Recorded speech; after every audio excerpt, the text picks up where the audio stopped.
No Brasil, como na Grécia e na Idade Média, o teatro começou por meio de um culto religioso. Os índios tinham seus rituais em que dançavam, cantavam e até faziam espetáculos de bonecos. Através dessas demonstrações de teatralidade dos indígenas, os jesuítas perceberam que o teatro poderia ser usado das mais diversas formas para instruir e catequizar. Padre Anchieta era um dos principais jesuítas que realizavam essas representações, nas quais se misturavam brancos, índios e mamelucos. As cerimônias teatralizadas e o teatro de catequese desapareceram, e em seu lugar surgiu o teatro e as festas populares, como o Bumba Meu Boi, por exemplo. Na época do Brasil colonial, o povo fazia teatro mesmo, era na rua. Eram desfiles divertidos, com muitos participantes, inclusive escravos mascarados, com roupas e adereços, tocando instrumentos, fazendo a festa. Peraí, povo na rua, máscaras, música, fantasia... Eu conheço essa história. Isso tem tudo a ver com o carnaval. Pois é isso mesmo. Essas festas eram uma antecipação do que viria a ser o carnaval atual. A chegada de Dom João VI e da família real em 1808 significou um grande salto para as artes e para a cultura brasileira. A corte precisava de diversão e as companhias estrangeiras começaram a se apresentar por aqui. Mas o povo ficava do lado de fora, assistindo à entrada dos aristocratas. Será que eu ouvi bem?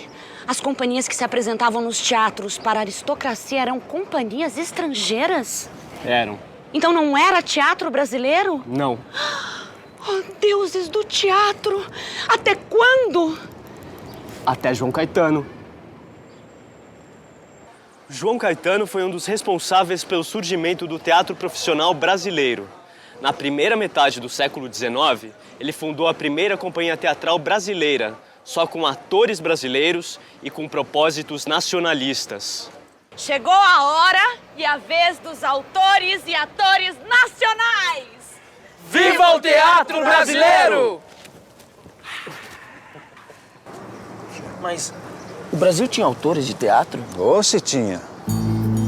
O romantismo dava suas caras por aqui. E foi nessa época que o Brasil teve a sua independência literária, conquistando uma liberdade de pensamento e expressão. Vários autores teatrais surgiram, como Martins Pena, por exemplo. Ele é considerado o criador da comédia de costumes no Brasil.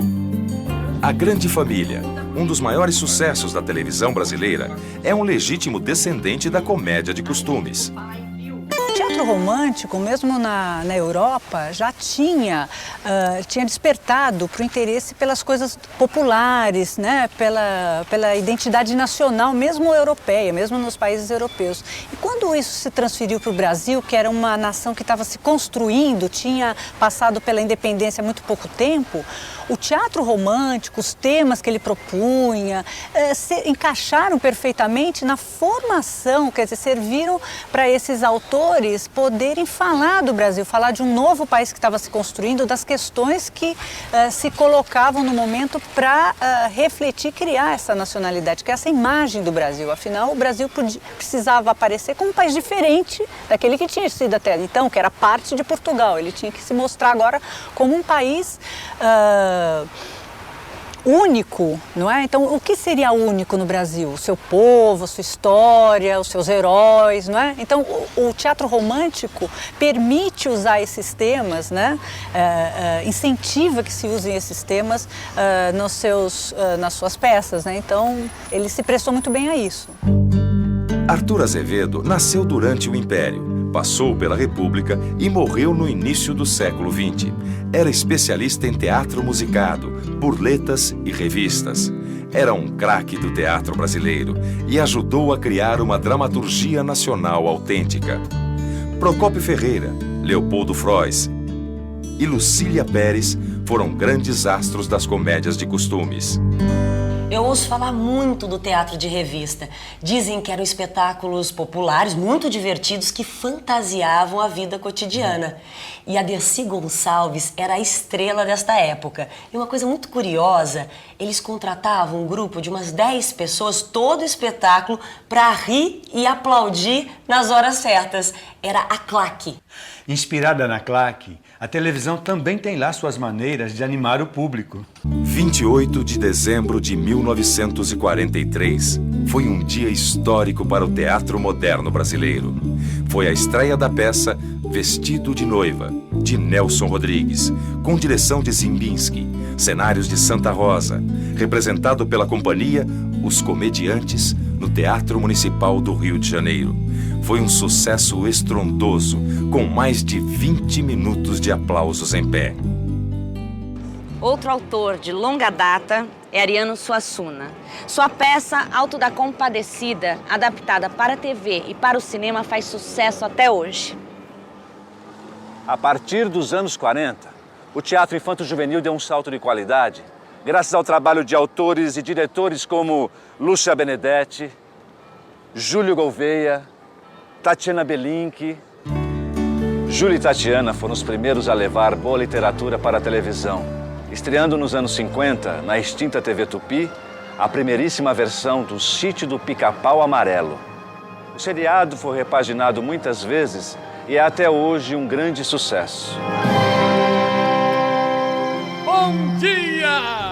Outros autores importantes no teatro infanto-juvenil brasileiro foram Maria Clara Machado, autora de Plúftio Fantasminha, e Ilo Krugli, do Teatro Vento Forte.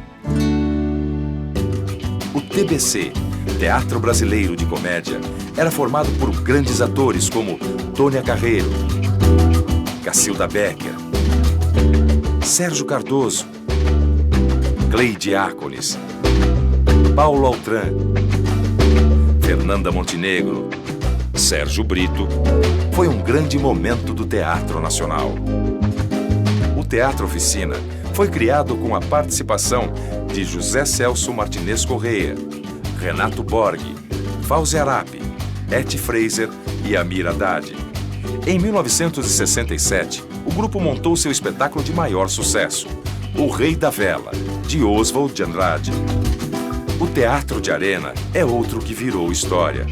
O maior sucesso do grupo de Augusto Boal foi a montagem de Eles Não Usam Black Tie, em 1958, texto escrito pelo então jovem ator Gianfrancesco Guarnieri.